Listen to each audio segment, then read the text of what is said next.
Los electrones son partículas cargadas en movimiento. A medida que se mueven van emitiendo energía, con lo cual eventualmente pierden energía y chocan y colapsarían contra el núcleo. Por lo tanto, el modelo de Rutherford no podía explicar las fuerzas que mantienen unidos a los átomos. Para poder entender las fuerzas que mantienen unidos a los átomos, vamos a empezar viendo ahora la teoría cuántica de Planck. Planck estudió la radiación emitida por los sólidos que son calentados a distintas temperaturas y descubrió que átomos y moléculas emiten energía solo en cantidades discretas llamadas cuantos, es decir, que la energía que emite de un sólido que ha sido calentado, esa emisión no se hace de manera continua, sino que se hace en paquetes de energía. Esos paquetes de energía es lo que Planck denominó cuantos. Ahora, para poder entender la teoría cuántica de Planck, hay que tener conocimiento acerca de la naturaleza de las ondas. Bueno, una onda se puede considerar como una perturbación vibracional por medio de la cual se transmite energía. Veamos como ejemplo una gaviota que se encuentra posada en el agua, en el mar, y el movimiento de la onda de agua altera el movimiento de la gaviota. Tenemos que la distancia entre dos crestas de una ola se denomina longitud de onda. El número de veces que la gaviota sube por unidad de tiempo se denomina frecuencia. Acá tenemos una gráfica de una onda, está indicada la longitud de onda. Las ondas entonces se caracterizan por su longitud de onda, la frecuencia y la amplitud. Otra característica importante de las ondas es su velocidad, la cual depende del tipo de onda y del medio por el cual viaja la onda. Si una onda se propaga por aire, agua o vacío, evidentemente la velocidad no es la misma. La frecuencia, nu, se expresa en Hz. Lambda es la longitud de onda, que está expresada en metros, centímetros o nanómetros, y U representa la velocidad. En el año 1873, Maxwell propone que la luz visible está formada por ondas electromagnéticas. Una onda electromagnética tiene un componente eléctrico y un componente magnético. Acá podemos ver en la diapositiva los componentes de una onda electromagnética. Tenemos un campo eléctrico y tenemos un campo magnético. Tenemos que los dos componentes vibran en dos planos que son perpendiculares entre sí, como se ve en la figura.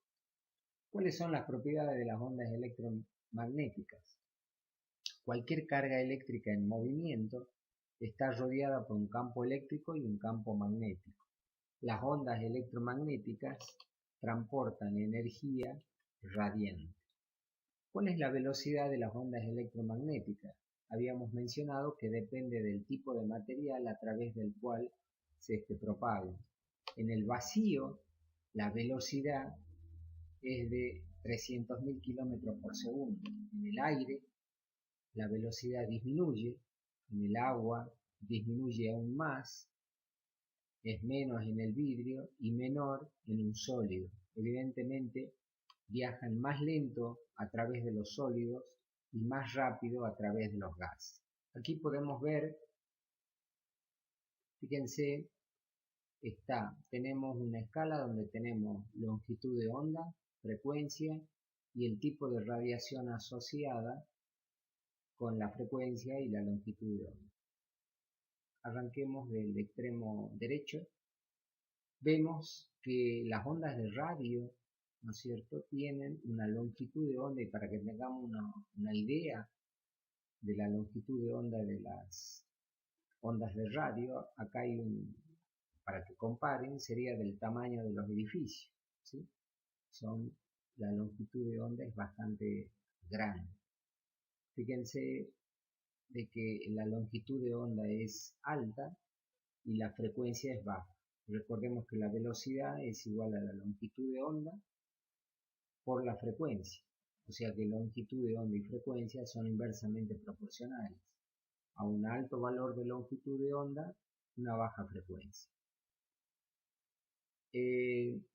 La radiación de microondas, para que tengamos una idea, tiene una longitud de onda del tamaño de una mariposa.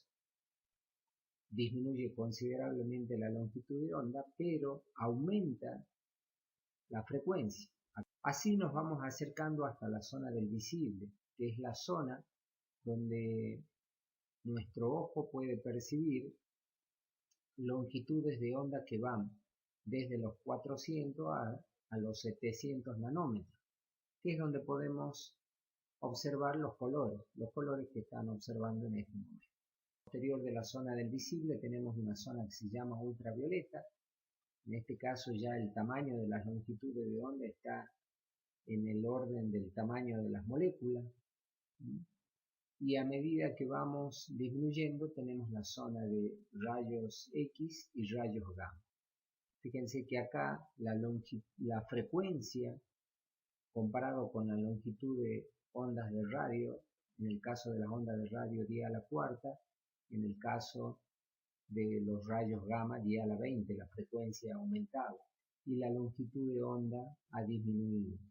Evidentemente, este tipo de radiación, rayos X, rayos gamma, tiene un alto poder de penetración. Habiendo revisado las propiedades de las ondas, volvamos a la teoría cuántica de Planck. Los sólidos cuando se calientan emiten radiación electromagnética.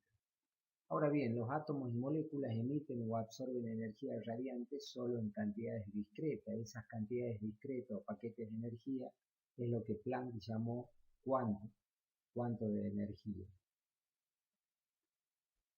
Tenemos la ecuación de Planck, energía es igual a h por nu. H es la constante de Planck y nu es la frecuencia.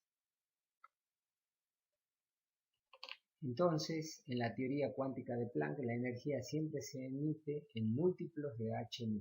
Por ejemplo, h nu, 2h nu, 3h nu. Cuando la luz de una dada frecuencia incide sobre la superficie de un metal, es posible arrancar electrones desde la superficie. La cantidad de electrones que pueden ser emitidos es proporcional a la intensidad de la luz. Este efecto se conoce como efecto fotoeléctrico. En la siguiente figura podemos observar cómo un haz de luz incide sobre la superficie de un metal y consigue arrancar electrones. Esa frecuencia a partir de la cual se arrancan los electrones de la superficie del metal se denomina frecuencia umbral. Ahora bien, el efecto fotoeléctrico o este fenómeno, ¿no es cierto?, no se puede explicar mediante la teoría ondulatoria de la luz. Por lo tanto, Einstein sugirió que la radiación electromagnética se puede ver como una corriente de partículas, con lo cual la luz se puede llegar a comportar como una onda, como lo que habíamos mencionado anteriormente, o la luz en este caso tendría un comportamiento corpuscular. ¿Cómo compruebo yo de que el efecto fotoeléctrico está ocurriendo? Porque yo no llego a ver los electrones. Bueno, el haz de luz incide, cuando llega a la frecuencia umbral arranca los electrones, y fíjese que acá el sistema está conectado a un dispositivo que mide ese flujo de corriente que hay. Entonces, antes de la frecuencia umbral, en este equipo no se detecta nada, pero a partir de la frecuencia umbral, ese flujo de electrones genera una corriente que eventualmente voy a llegar a medir en el amperímetro. La energía de cada fotón está dada por E igual a h por nu. Teníamos de que la velocidad era igual a lambda por la frecuencia, de modo tal que reemplazando la frecuencia, acá me quedaría h por c sobre lambda. C es la velocidad de la luz. Ahora, si la frecuencia de los fotones es la frecuencia umbral, en consecuencia, esa frecuencia umbral es igual a la energía de enlace de los electrones en el metal y en consecuencia se consigue liberar o arrancar electrones. La teoría de la luz de Einstein explica el efecto fotoeléctrico y la luz posee propiedades tanto de partícula y como onda. Esto se conoce como naturaleza dual de la luz. La naturaleza dual no es exclusiva de la luz, sino que es característica de toda la materia. Cuando las moléculas del átomo de hidrógeno absorben energía, algunos enlaces se rompen y resultan átomos de hidrógeno excitados. Ese exceso de energía se libera mediante la emisión de luz de diferentes longitudes de onda, para producir lo que se conoce como espectro de emisión del átomo de hidrógeno. Ese espectro solo contiene algunas longitudes de onda de la luz. Solo ciertas energías están permitidas, es decir, que la energía del electrón en el átomo de hidrógeno está cuantizada. En la figura podemos observar lo que corresponde a un espectro continuo y un espectro de línea. En el primer caso tenemos que la luz incide sobre un prisma, la luz se descompone. ¿Y por qué se habla de un espectro continuo? Porque están todas las longitudes de onda en un espectro continuo. Sin embargo, en el caso de la luz proveniente, en este caso tenemos un tubo que contiene gas hidrógeno, está conectado a una fuente y hay una emisión de radiación. Esa emisión de radiación va por una rendija y va a un prisma. Y en ese prisma vemos que no están todas las longitudes de onda, solamente hay algunas longitudes de onda. Es por eso que esto se denomina espectro de líneas. Ese espectro de líneas, si acá impacta en una placa fotográfica, acá se ven cuáles son esas longitudes de onda. Para el caso del hidrógeno, entre 410 y 656 nanómetros. Entonces, en el átomo de hidrógeno solamente algunas longitudes de onda están permitidas en un espectro de emisión, para plantear su modelo. El electrón en el átomo de hidrógeno se mueve alrededor del núcleo solo en ciertas órbitas circulares permitidas. Los niveles de energía disponibles para el átomo de hidrógeno están dados por la siguiente ecuación, donde RH es la constante de Rayleigh. N se denomina número cuántico principal. A medida que me voy alejando del núcleo, los niveles tienen mayor contenido de energía, o sea que n igual a 1 es el de menor contenido de energía. Los cambios de energía en el átomo de hidrógeno para una transición de un estado de mayor energía a otro de menor energía están dadas por esta ecuación. Habíamos mencionado que el nivel n igual a 1 era el de más baja energía. Fíjense, el 2 tiene más energía que el 3. A medida que va aumentando el valor de n, va aumentando el contenido energético. El estado de más baja energía se denomina estado fundamental y la estabilidad del electrón disminuye para n igual 2, 3. Si un electrón se encuentra en los niveles 2, 3 o superiores, se denominan estados excitados. Cada elemento tiene un espectro de emisión único y cada línea del espectro de emisión representa la diferencia de energía entre dos niveles permitidos.